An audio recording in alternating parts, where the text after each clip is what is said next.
这两天网上出了一件极其荒诞的事儿啊！一位网红博主在海外平台上发了一个短视频，记录了一下自己的生活日常。这个内容啊，简直不能再真实了啊！就是他乘坐伦敦地铁北线的切身体验。他在视频里拍的是清清楚楚啊，车厢里的座椅布满了黑的、黄的、白的各种陈年包浆污渍。车开前那个噪音啊，跟进了大型打桩施工现场似的，耳朵都快被震聋了。最绝的是什么？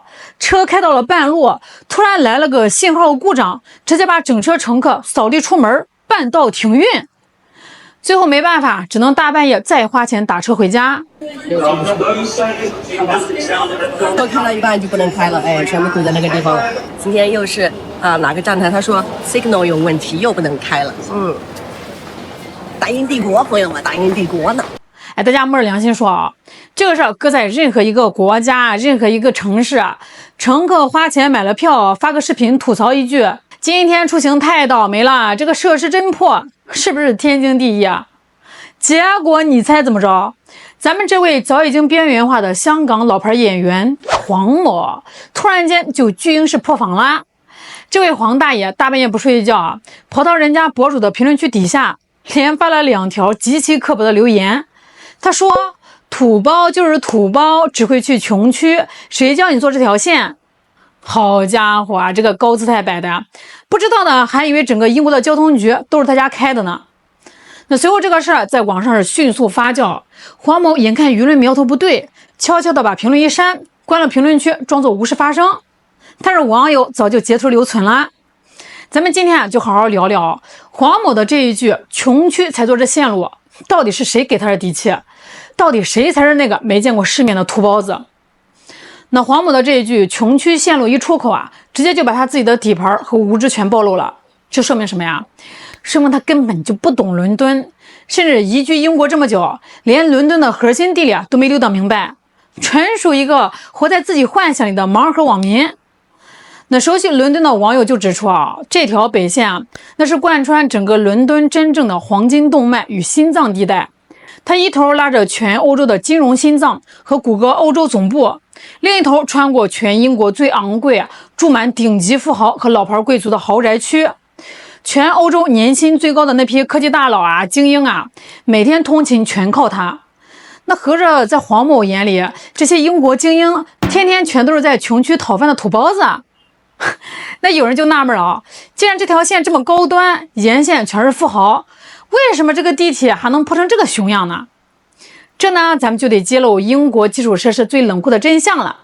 这条线是1890年开通的，它是全世界第一条深层地下铁。因为建得太早，隧道建得极其狭窄且深埋地下，现代化的空调系统根本就装不进去。所以这个车一到夏天啊，这车厢里的温度能飙到40度以上。车厢里的噪音，专业机构检测过，最高能超过100分贝。那就相当于你把耳朵贴在混凝土打桩机旁边，听得轰鸣。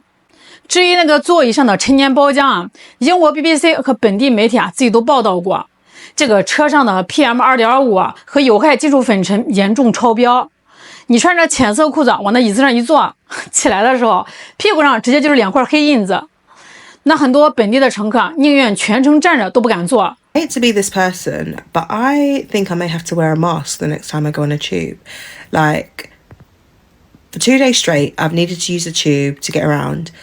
And for the life of me, both times I've come off the tube and I've come home and I've showered and done what I'm doing, like, the black dust that is coming out of my nose, and it's not just a little bit, like it is a lot.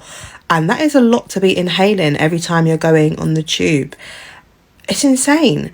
And you know what, there was a woman today and I even side-eyed her because, you know what, it was really hot today and she came on with like a whole coat and maybe a long jacket and a mask, and everything was covered, like so covered, but it's so hot under there, like it was insane. And now I understand why, because you're inhaling a whole lot of crap.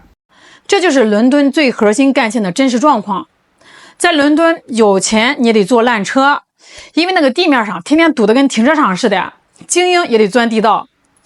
那英国的现实是设施老化，维护跟不上，到了黄某嘴里，直接被他强行捆绑成了只有穷人才坐的破车，富人都坐高级车。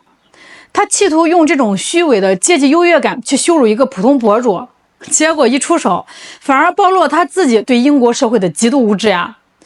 这就叫想装个大的，结果一巴掌重重砸在了自己的脚面上。咱们再给黄某算一笔硬核经济账啊，看看他誓死捍卫的高贵英伦地铁背后到底有多黑。那黄某以为英国地铁铺是因为便宜给穷人坐，这完全是颠倒黑白啊！这个伦敦地铁的票价是全世界最昂贵的公共交通系统之一。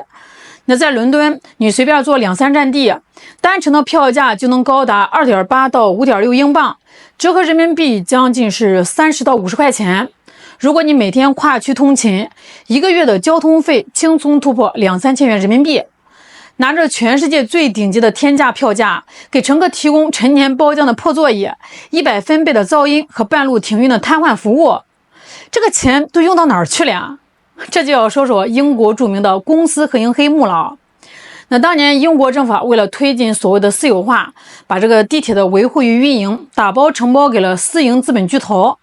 结果呢，私营承包商为了追求资本利润最大化，大量裁减了一线维护工人，把原本用来更新设备、清洁车厢的资金大量转化为高管的天价年薪和股东的分红。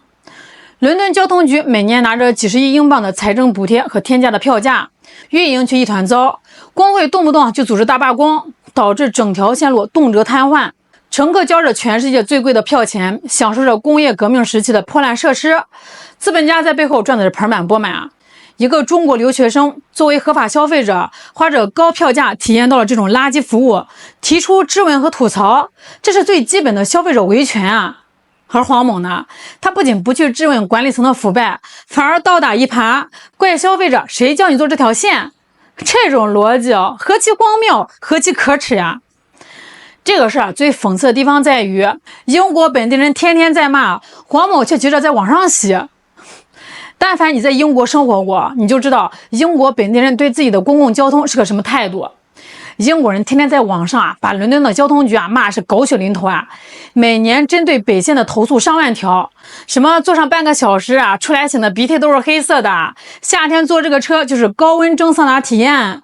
你看这就是本地英国人眼里，我花钱买了票，设施这么差，我吐槽，我抗议，我维权，这不是再正常不过的权利吗？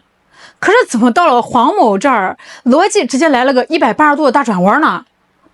本地英国人吐槽那是监督政府，享受言论自由，一个中国博主吐槽同样的遭遇，就成了土包子，没见过世面。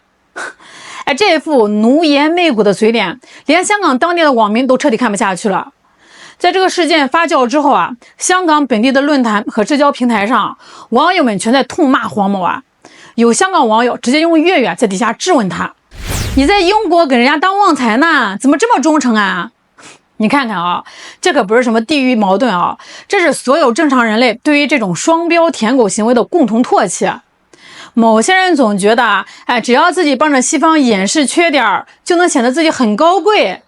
可是现实是，英国人觉得你莫名其妙，中国同胞觉得你荒谬可笑，两头不讨好，最后演成了一出跳梁小丑的独角戏。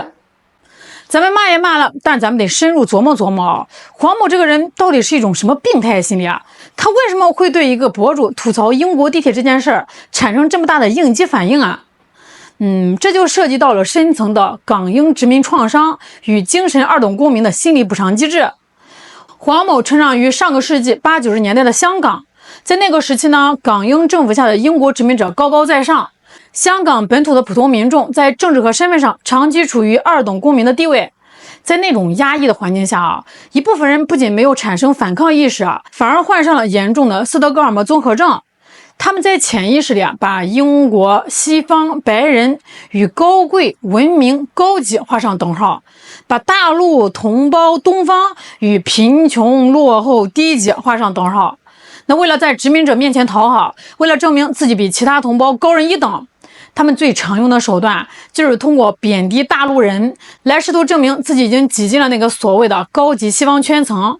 然而现实是残酷的呀，当黄某真的移居到了英国，他发现自己根本融入不了英国的主流社会。在英国的白人眼里他不过是一个过气的黄皮肤外籍演员，接不到主流剧本，过着边缘化的生活。现实中的极度边缘化与失落感，迫使他在精神上必须寻找一个宣泄口。所以呢，当他在网络上看到一个大陆的年轻博主时他那种压抑已久的殖民优越感瞬间就爆发了。他必须踩这个博主一脚，必须高高在上的骂一句土包子。只有这样子他才能在虚拟世界里重新找回他那点可怜、敏感又极其卑微的虚荣心。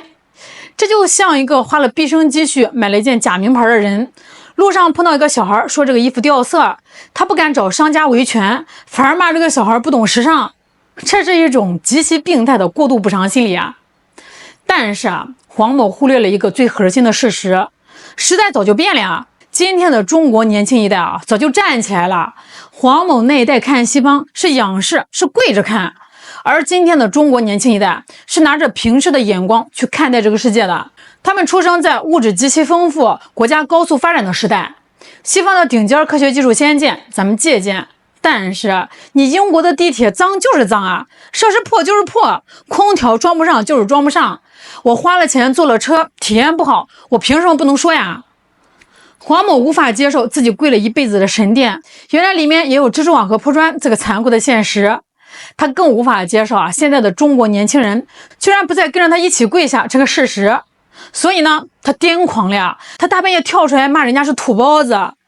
他骂的真的是那个博主吗？不是他是在垂死挣扎的维护他心中那个早已经破灭的西方神话。